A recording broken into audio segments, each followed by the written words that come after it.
സുഹൃത്തുക്കളെ, വല്ലാത്ത വാർത്ത ഓൺ ഫോക്കസിൻ്റെ പുതിയൊരു എപ്പിസോഡിലേക്ക് ഏവർക്കും ഒരിക്കൽ കൂടി സ്വാഗതം. ഞാൻ നിങ്ങളുടെ ചന്ദ്രമോഹൻ.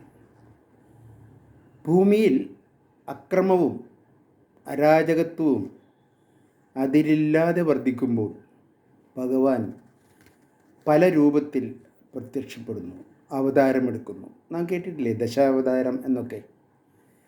ആ അവതാരങ്ങൾക്കൊക്കെ ഒരേ ഉദ്ദേശ ലക്ഷ്യങ്ങളുണ്ടായിരുന്നു. അത് പൂർത്തീകരണത്തിനാണ് അവർ അങ്ങനെ അവതരിക്കുന്നത്. അത് നാം പുരാണങ്ങളിൽ ധാരാളം വായിച്ചറിഞ്ഞിട്ടുണ്ട്. പക്ഷേ ചുളുവിൽ അവതാരമാകാൻ നോക്കുന്ന ചിലരും ഈ കൂട്ടത്തിലുണ്ട്. പെട്ടെന്ന് ഓർമ്മ വരുന്നത് അന്ന ഹസാരെ എന്ന ഒരു വ്യക്തിയുടെ കാര്യമാണ്. BJP സർക്കാർ ആദ്യമായിട്ട് കേന്ദ്രത്തിൽ അധികാരത്തിൽ വന്നപ്പോഴാണ് ഇദ്ദേഹം ഉദയം ചെയ്തത്. പൊതുജനങ്ങൾക്കിടയിലെ പബ്ലിക് സെർവൻസിൻ്റെ ഇടയിലെ അഴിമതിയും അരാജകത്വവും ഒക്കെ തുറന്നു കാട്ടുന്നതിനൊക്കെയാണെന്നും പറഞ്ഞാണ് അദ്ദേഹം രംഗപ്രവേശം ചെയ്തത്. പക്ഷേ അദ്ദേഹം എങ്ങുമില്ലാതെ അസ്തമിക്കുകയാണ് ഉണ്ടായത്. BJP സർക്കാർ പത്മഭൂഷൺ ബഹുമതിയൊക്കെ അദ്ദേഹത്തിന് കൊടുത്തെങ്കിലും ചുളുവിൽ മഹാത്മാഗാന്ധിയോ അല്ലെങ്കിൽ നേതാജി സുഭാഷ് ചന്ദ്രബോസോ ഒക്കെ ആകാനുള്ള അദ്ദേഹത്തിൻ്റെ ശ്രമം പാഴ്വേലയായി പരിണമിച്ചു എന്നതാണ് ചരിത്രം. അദ്ദേഹത്തിൻ്റെ കൂടെ തന്നെ വന്ന മറ്റൊരു വ്യക്തിയാണ് ബാബ രാംദേവ്. യോഗയിൽ അദ്ദേഹം വലിയ അഗ്രഗണ്യനാണ്, ഒക്കെ ശരി തന്നെ. പക്ഷെ പോലീസ് അറസ്റ്റ് ചെയ്യുമെന്നായപ്പോൾ പെൺവേഷം ധരിച്ച് രക്ഷപ്പെട്ട ഒരു മോശപ്പെട്ട കഥയും അദ്ദേഹത്തിൻ്റെ പേരിലുണ്ട്. അദ്ദേഹത്തിനും മഹാത്മാഗാന്ധിയോ നേതാജി സുഭാഷ് ചന്ദ്രബോസോ ഒന്നും ആകാൻ പറ്റിയില്ല. അദ്ദേഹവും തുടങ്ങിയെടുത്ത് തന്നെ അസ്തമിച്ചു. കുറച്ചും കൂടി പുതിയ സമയത്തേക്ക് നാം വരികയാണെങ്കിൽ, ഇപ്പോൾ ഈ സമയത്ത് ഒരു പുതിയ അവതാരം ഉദയം ചെയ്തിരിക്കുന്നു. അദ്ദേഹമാണ് നമ്മുടെ നിലമ്പൂരിലെ സ്വതന്ത്ര മാർക്സിസ്റ്റ് പിന്തുണയുള്ള സ്വതന്ത്ര MLA ആയ PV അൻവർ. അദ്ദേഹം ഒരു പാൻഡോറാസ് ബോക്സ് തുറന്നിരിക്കുന്നു. കുത്തി തുറന്നതാണ് എന്ന് പറയുന്നതാണ് ശരി. ഗ്രീക്ക് മിത്തോളജിയിൽ, ഗ്രീക്ക് പുരാണത്തിൽ സ്യൂസ് ദൈവം പാൻഡോറയ്ക്ക് കൊടുത്ത ഒരു ബോക്സാണ് പാൻഡോറാസ് ബോക്സ്. അത് തുറക്കരുത്, ലോകത്തിലെ എല്ലാ ഈവിൾസും അതിലടങ്ങിയിരിക്കുന്നു എന്ന് പറഞ്ഞു. പക്ഷേ പാൻഡോറ തുറന്നു. അനന്തരഫലങ്ങൾ അവർ അനുഭവിക്കുകയും ചെയ്തു. നമ്മുടെ ബൈബിളിലുമുണ്ട് ഇങ്ങനെ ഒരു സമാനമായ കഥ. ദൈവം പർദീസ സൃഷ്ടിച്ചു, ആദത്തിനെയും ഔവയെയും അവിടെ പ്രതിഷ്ഠിച്ചു. സുഖമായി ജീവിക്കുന്നു. വിലക്കപ്പെട്ടൊരു കനിയുണ്ട്, കഴിക്കരുതെന്ന് പറഞ്ഞു. സാത്താൻ സർപ്പത്തിൻ്റെ രൂപത്തിൽ വന്നു, പ്രോത്സാഹനം കൊടുത്തു, പ്രേരിപ്പിച്ചു. ഹവ്വ കഴിച്ചു. അനന്തരഫലം നമുക്കറിയാം, പാരഡൈസ് ലോസ്റ്റ്. അവർക്ക് നഷ്ടപ്പെട്ടു. ജോൺ മിൽട്ടൺ, പ്രസിദ്ധ ഇംഗ്ലീഷ് കവി ജോൺ മിൽട്ടൺ പാരഡൈസ് ലോസ്റ്റ് എന്ന പേരിൽ ഒരു മഹാകാവ്യം എഴുതുവാനും ഈ സംഭവം പ്രചോദനമായി. ഈ പുതിയ അവതാരമായ 11ാമത് അവതാരം എന്ന് നമുക്ക് അദ്ദേഹത്തെ വിശേഷിപ്പിക്കാം. PV അൻവർ അദ്ദേഹം കാട്ടിക്കൂട്ടുന്ന കോപ്രായങ്ങളെപ്പറ്റി, അല്ലെങ്കിൽ അദ്ദേഹത്തിൻ്റെ ഭാഷയിൽ പറഞ്ഞ വീരപ്രവർത്തികളെപ്പറ്റി നമുക്കൊന്ന് പരിശോധിക്കാം. അദ്ദേഹം എങ്ങനെ വീരപുരുഷനായി എന്ന് നോക്കാം. സ്വതന്ത്രന്മാർ എന്നും ഇടതു പാർട്ടികളുടെ ഒരു തുറുപ്പ് ചീട്ടായിരുന്നു.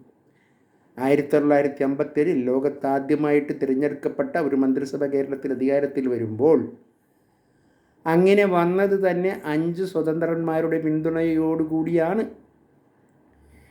എന്നാൽ അധികാരം ഏറ്റെടുത്തു കഴിഞ്ഞപ്പോൾ MLA-മാരുടെ ശമ്പളം അവരുടെ വട്ടച്ചെലവിന് പോലും തികയില്ല എന്ന് ബോധ്യമായപ്പോൾ ശമ്പള വർധനവ് ആവശ്യപ്പെടാൻ കമ്മ്യൂണിസ്റ്റുകാർക്കാകുമോ? ആകില്ല. കാരണം അവർ ജനങ്ങളുടെ സേവകന്മാരാണ്. പക്ഷേ അവർ ടെക്നിക്ക് പ്രയോഗിച്ചു. അവരെന്ത് ചെയ്യുന്നു വെച്ചാൽ, മഞ്ചേശ്വരത്ത് നിന്നും സ്വതന്ത്രനായി വിജയിച്ച ഉമേഷ് റാവുവിൻ്റെ കയ്യിൽ ശമ്പള വർധന ബില്ല് ഒരു സ്വകാര്യ ബില്ലായി വെച്ചു കൊടുത്തു. നിയമസഭയിൽ വെച്ച് പാസ്സായി. അങ്ങനെ കേരള നിയമസഭാ ചരിത്രത്തിൽ പാസ്സായ ഏക സ്വകാര്യ ബില്ലും ഈ ശമ്പള വർധനവ് ബില്ല് തന്നെയാണ്. ഇതിലൂടെ ഉമേഷ് റാവു ലബ്ധ പ്രതിഷ്ഠനുമായി. അത് ചരിത്രം. അൻവറും അതേപോലൊരു പരീക്ഷണമായിരുന്നു. അദ്ദേഹത്തിൻ്റെ തുടക്കം ഇപ്പോൾ അദ്ദേഹം എതിർക്കുന്ന കോൺഗ്രസ്സിലായിരുന്നു അദ്ദേഹത്തിൻ്റെ കന്നി അംഗം. മമ്പാട് MES കോളേജിൽ ചെയർമാനായിരിക്കുന്ന സമയത്ത് അദ്ദേഹം കോൺഗ്രസ്സിൽ സീറ്റ് കിട്ടാനും മത്സരിക്കാനും ഭൈമീകാമുകന്മാരുടെ ആധിക്യം കൊണ്ട് സാധിക്കുന്ന കാര്യമല്ലെന്ന് മനസ്സിലായപ്പോൾ അദ്ദേഹം പതുക്കെ കളം മാറി ചവിട്ടി. 2011 ഏറനാട്ടിൽ നിന്നും നിയമസഭയിലേക്ക് സ്വതന്ത്രനായി മത്സരിച്ചു. മുസ്ലിം ലീഗിൻ്റെ PK ബഷീർ UDF സ്ഥാനാർത്ഥിയായിരുന്നു. അദ്ദേഹം വിജയിച്ചു. പക്ഷേ 2ാം സ്ഥാനത്ത് PV അൻവർ വന്നു. ലീഗിൻ്റെ വോട്ടിന് വലിയ ഇളക്കമൊന്നും തട്ടിയില്ലെങ്കിലും ഇടതുമുന്നണിയിലും തനിക്കൊരു സാധ്യത അൻവർ മനസ്സിലാക്കി. അൻവർ 2ാം സ്ഥാനത്ത് വന്നുവെന്ന് പറഞ്ഞല്ലോ. CPIയുടെ ഔദ്യോഗിക സ്ഥാനാർത്ഥിയായിരുന്ന അഷറഫ് അലി കാളിയത്തിന് കിട്ടിയതായിക്കോട്ടെ വെറും 2700 വോട്ടും. അങ്ങനെ സ്വന്തം വോട്ടും ചോർത്തുന്ന അൻവറിനെ പിന്നെ എന്തിന് മാറ്റി നിർത്തണമെന്നായി ഇടതുപക്ഷത്തിൻ്റെ ചിന്ത. LDFിൻ്റെയും CPMൻ്റെയും ഒക്കെ പിന്തുണയോടുകൂടി വയനാട്ടിൽ നിന്ന് ഇടതുമുന്നണി ലോക്സഭയിലേക്ക് അൻവറിനെ മത്സരിപ്പിച്ചു. 2016 നിലമ്പൂരിൽ നിന്ന് നിയമസഭയിലേക്ക് CPM സ്വതന്ത്രനായി മത്സരിക്കുമ്പോഴേക്കും അൻവർ സഖാക്കളുടെ സഖാവും അതേപോലെ തന്നെ കിടിലൻ ബിസിനസ്സുകാരനുമായി അദ്ദേഹം വളർന്നിരുന്നു. 2 വള്ളത്തിലും അദ്ദേഹം ഒരേ സമയം കാല് ചവിട്ടിയിരുന്നു എന്ന് വ്യക്തം. സമ്പന്നരുമായുള്ള CPM ചങ്ങാത്തത്തിൻ്റെ ചൂണ്ടുപലകയായി അൻവറിൻ്റെ സാന്നിധ്യം ജനം കാണുന്നു.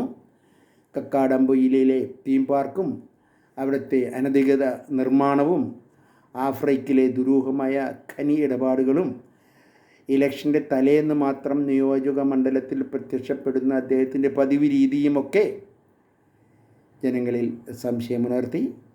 അദ്ദേഹത്തിന് 2 ഭാര്യമാരുള്ളത്, ഷീജയും ഹഫ്സത്തും. അദ്ദേഹം ആദ്യം തൻ്റെ സ്വത്ത് വിവരം വെളിവാക്കിയപ്പോൾ ആദ്യത്തെ ഭാര്യയുടെ സ്വത്ത് മാത്രമേ വെളിവാക്കിയിരുന്നുള്ളൂ. പിന്നീട് നിവൃത്തിയില്ലാണ്ട് വന്നപ്പോൾ 2ാമത്തെ ഭാര്യ ഹഫ്സത്തിൻ്റെ സ്വത്ത് വിവരം കൂടി വെളിയിലേക്ക് വിട്ടപ്പോൾ വലിയ കോടീശ്വരനായി അദ്ദേഹം മാറിയിരുന്നു. അതൊക്കെ നമുക്കറിയാവുന്ന കാര്യമാണ്. എങ്കിലും അദ്ദേഹം ഇതൊക്കെ പറയുമ്പോൾ നമുക്ക് തോന്നും, 2 കാലിലും മന്തുള്ള ആൾ ഒറ്റക്കാലിൽ മന്തുള്ള ആളെ മന്ദ എന്ന് വിളിക്കുന്നതിലൊരു അനൗചിത്യക്കുറവില്ലേ എന്ന് നമുക്ക് തോന്നും. അദ്ദേഹം ആദ്യം ഞാൻ പറഞ്ഞല്ലോ പാൻഡോറോസ് ബാഗ്സ് തുറന്നു എന്ന് പറഞ്ഞല്ലോ. അതുണ്ടാക്കിയ കോലാഹലങ്ങൾ സർക്കാരിനെ വല്ലാതെ വെട്ടിലാക്കിയിട്ടുണ്ട്. അത് നമുക്കൊക്കെ അറിയാവുന്ന കാര്യമാണ്. എന്നാൽ 2ാം അംഗത്തിന് അദ്ദേഹം കോപ്പ് കൂട്ടിയപ്പോൾ അദ്ദേഹം ഒരു ട്രോജൻ കുതിരയുടെ വേഷമാണ് എടുത്തത്. ട്രോജൻ കുതിര നിങ്ങൾക്ക് അറിയാമായിരിക്കും. ഗ്രീസിലെ രാജാവായിരുന്ന അഗമെമ്നോൻ്റെ അനിയൻ മെനലേസിൻ്റെ ഭാര്യ ഹെലനെ ട്രോയിലെ ഇളയ രാജകുമാരൻ പാരീസ് തട്ടിക്കൊണ്ടുപോയി ട്രോയിൽ പാർപ്പിച്ചു. 1000 ഷിപ്പുകളുടെ അകമ്പടിയോടി അഖില്ലീസിൻ്റെ പിന്തുണയോടെ 10 വർഷം ഗ്രീക്കുകാർ ട്രോയി നഗരം ഉപരോധിച്ചു. യുദ്ധം ചെയ്തു, ജയിച്ചില്ല. അവസാനം അവർ തന്ത്രം പ്രയോഗിച്ചു. തങ്ങൾ തിരിച്ചു പോകുന്നതായി ഭാവിച്ചു, കപ്പലൊക്കെ മടങ്ങുന്നതായി ഭാവിച്ചു. പക്ഷേ അവർ ഒരു മരക്കുതിരയുണ്ടാക്കി അതിൽ ഏതാനും പട്ടാളക്കാരെ ഉള്ളിൽ ഇരുത്തി അവിടെ യുദ്ധമുഖത്ത് ഉപേക്ഷിച്ച് മടങ്ങുന്നതായി ഭാവിച്ചു. തങ്ങളുടെ വിജയത്തിൽ ദൈവം തന്ന സമ്മാനം, സിയൂസ് തന്ന സമ്മാനമാണെന്ന് കരുതി ട്രോയിലെ ആൾക്കാർ അത് ഉള്ളിലേക്കെടുത്തു, കോട്ടയ്ക്കുള്ളിലേക്ക് എടുത്തു. അങ്ങനെ അവരകത്ത് ചെന്ന് രാത്രിയായപ്പോൾ ഇതിനുള്ളിൽ ഒളിച്ചിരുന്ന പട്ടാളക്കാർ പുറത്തിറങ്ങി. മതോന്മത്തരായിരുന്ന ട്രോജന്മാർ ഇതറിഞ്ഞില്ല. അവരെഴുന്നേറ്റ് കോട്ടയുടെ വാതിലുകൾ തുറന്നു കൊടുത്തു. ഒളിച്ചു നിന്നിരുന്ന ഗ്രീക്ക് സൈന്യം അകത്ത് കിടന്നു ട്രോയിയെ നശിപ്പിച്ചു. ഹെലനെ വീണ്ടെടുക്കാൻ ശ്രമിച്ചു. പക്ഷേ അതിലൊരു വിജയം കണ്ടില്ല. അഖില്ലീസിനെ പാരീസ് അമ്പെയ്ത് വീഴ്ത്തി. കാലിൽ വൾണറബിളായ കാലിൽ അമ്പെയ്തു അദ്ദേഹത്തിന് വീഴ്ത്തി. അതൊക്കെ ചരിത്രമാണ്. അതേപോലെ ഈ ട്രോജൻ കുതിരയിൽ പട്ടാളക്കാർ ഒളിച്ചിരുന്നെന്ന് ട്രോജന്മാർക്ക് അറിയില്ലായിരുന്നു. അതേപോലെ ഇവിടെ ഇപ്പോൾ ഇറക്കിയിരിക്കുന്ന ഈ ട്രോജൻ കുതിരയിൽ, അൻവർ ഇറക്കിയിരിക്കുന്ന ട്രോജൻ കുതിരയിൽ ആരൊക്കെയുണ്ട്, ആരാണ്? അദ്ദേഹം ഒറ്റക്കല്ലെന്ന് നമുക്കൊക്കെ അറിയാവുന്ന കാര്യമേ ഉള്ളൂ. പക്ഷെ ആരൊക്കെയുണ്ട് എന്ന് നമുക്കറിയില്ല. എന്താണ് അവരുടെ ഉദ്ദേശം എന്നും നമുക്കറിയില്ല. CPMലെ മാറുന്ന സമവാക്യങ്ങളുടെ ഉത്തരം ഈ കുളമ്പടികളിലുണ്ട്, ഈ കുതിരയുടെ ഉള്ളിലുണ്ട്. EP Jayarajan, Shrimati teacher, AK ബാലൻ തുടങ്ങി കേന്ദ്ര കമ്മിറ്റിയിൽ നിന്നും സംസ്ഥാന സെക്രട്ടേറിയറ്റിൽ നിന്നും പ്രായത്തിൻ്റെ പേരിൽ അടുത്ത പാർട്ടി കോൺഗ്രസോടെ ഒഴിയുന്ന ഒരു വലിയ മുൻനിരയുണ്ട്. അവരുടെ സ്ഥാനത്തേക്ക് വഴിവെട്ടുന്നവർക്ക് കുളമൊന്ന് കലങ്ങിക്കിട്ടണം. മുഖ്യമന്ത്രിയുടെ ഓഫീസ് നിയന്ത്രിക്കുന്നതായി പറയപ്പെടുന്ന P ശശിയെ വെട്ടാൻ ആഗ്രഹിക്കുന്നവരുമുണ്ട്. P ശശിയെയും ADGP അജിത് കുമാറിനെയും സംരക്ഷിക്കുന്ന മുഖ്യമന്ത്രിയെ തന്നെ ഉന്നം വെക്കുന്ന ചില ബിരുദന്മാരും ഇക്കൂട്ടത്തിലുണ്ട്.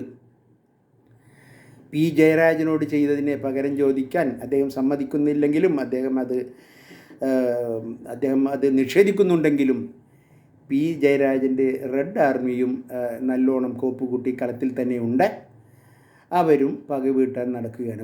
മുഖ്യമന്ത്രിയുടെ മരുമകൻ മന്ത്രിയുടെ ദയാവായ്പില്ലാതെയും പാർട്ടിയിൽ തങ്ങൾക്ക് നിലനിൽപ്പുണ്ട് എന്ന് തെളിയിക്കാൻ ശ്രമിക്കുന്ന ചില പഴമനസ്സുകാരുടെ താല്പര്യവും ലക്ഷ്യവും മറ്റൊന്നുമല്ല. ഇക്കൂട്ടർക്കുമുണ്ട് ചില ഉദ്ദേശ ലക്ഷ്യങ്ങൾ.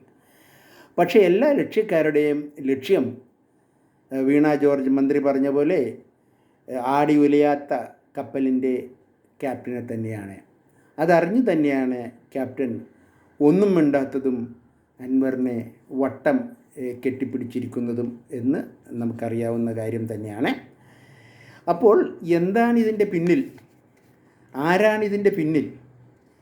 എന്താണ് ഇവരുടെ ശരിക്കുള്ള ലക്ഷ്യം? ഇതൊന്നും നമുക്ക് ഇതുവരെ വെളിവായിട്ടില്ല. അത് നമുക്ക് കാത്തിരുന്ന് ഇനിയും കാണേണ്ടതായിട്ടുണ്ട്. പക്ഷേ അതുപോലെ തന്നെ മറ്റൊരു കാര്യം കൂടി നാം ശ്രദ്ധിക്കേണ്ടതുണ്ട്. ഈ അജിത് കുമാറും അതേപോലെ തന്നെ P ശശിയും അവർ രഹസ്യങ്ങളുടെ ഒരു കലവറയാണ്. അവരെ ചേർത്ത് പിടിക്കേണ്ടത് മുഖ്യമന്ത്രിയുടെ, അതായത് ക്യാപ്റ്റൻ്റെ അടിയന്തരമായ ആവശ്യമാണ്. അവർ മിണ്ടരുത്, അവർ വായ തുറക്കരുത്. അവർ മിണ്ടാതിരിക്കണമെങ്കിൽ താനും മൗനവ്രതത്തിലാകണമെന്നതാണ് നല്ലതെന്ന് അദ്ദേഹത്തിന് തോന്നിയാൽ അതിൽ അത്ഭുതപ്പെടേണ്ടതില്ല. മറ്റൊരു കാര്യം കൂടി പറയാം. ഉഷ്ണേന ശാന്തി എന്ന് പറയുന്ന പോലെ മൗനത്തിന് മൗനം തന്നെയാണ് മറുമരുന്ന്. മസൂറിയിലെ സിവിൽ സർവീസ് പരിശീലനം നടക്കുന്ന സ്ഥലത്ത് കുതിരസവാരി പഠിപ്പിക്കുന്ന ഒരു ഇടപാടുണ്ട്. അവിടെ കുതിരസവാരി അഭ്യസിപ്പിക്കുമ്പോൾ നൽകുന്ന ഉപദേശം ഈ തരുണത്തിൽ പ്രസക്തമാണ്. പോരിനിറങ്ങുന്നവൾ അൻവറായാലും ആരായാലും ശ്രദ്ധിക്കുക.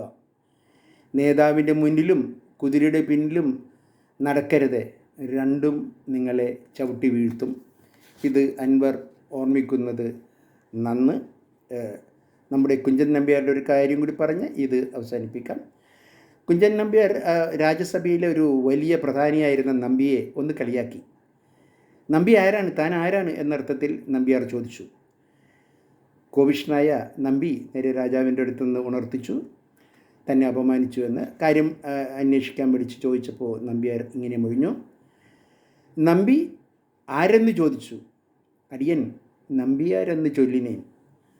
നമ്പി കേട്ടത് കോപിച്ചു, തമ്പുരാനെ പൊറുക്കണം എന്ന് നൈസായി പറഞ്ഞ് അദ്ദേഹം അതിൽ നിന്ന് തടിയൂരി എന്ന കഥ നമുക്ക് ഏവർക്കും ഓർമ്മയുള്ളതാണ്. അതുപോലെ നമ്മുടെ ഈ കഥാനായകനായ 11ാമത് അവതാരമായ PV അൻവർ തൻ്റെ ഉദ്ദേശവുമായി മുന്നോട്ട് പോകുമോ, വഴിക്ക് തപ്പിത്തടഞ്ഞ് വീഴുമോ, അദ്ദേഹത്തെ തട്ടിയിടുമോ, ഫോൺ ചോർത്തൽ വിവാദത്തിൽ അദ്ദേഹത്തിന് കുപ്പിയിലാകുമോ എന്നൊക്കെ നാം കണ്ടറിയണം. ഭാവി പ്രവചിക്കുവാൻ നാം നോസ്ട്രഡാമസ് ഒന്നുമല്ല. അതുകൊണ്ട് കാത്തിരുന്ന് കാണാം. ഈ വീഡിയോ അവസാനിക്കുന്നു. മുഴുവനായി എല്ലാവരും കേൾക്കുക. കേട്ട എല്ലാവർക്കും നന്ദി. മറ്റൊരു വീഡിയോയുമായി നിങ്ങളെ സമീപിക്കുന്നവരെ നിങ്ങൾക്കേവർക്കും നന്ദി, നമസ്കാരം. ഞാൻ വിടവാങ്ങുന്നു. നിങ്ങളുടെ ചന്ദ്രമോഹൻ. മറ്റൊരു വീഡിയോയുമായി ഉടൻ വീണ്ടും കാണാം. Thank you.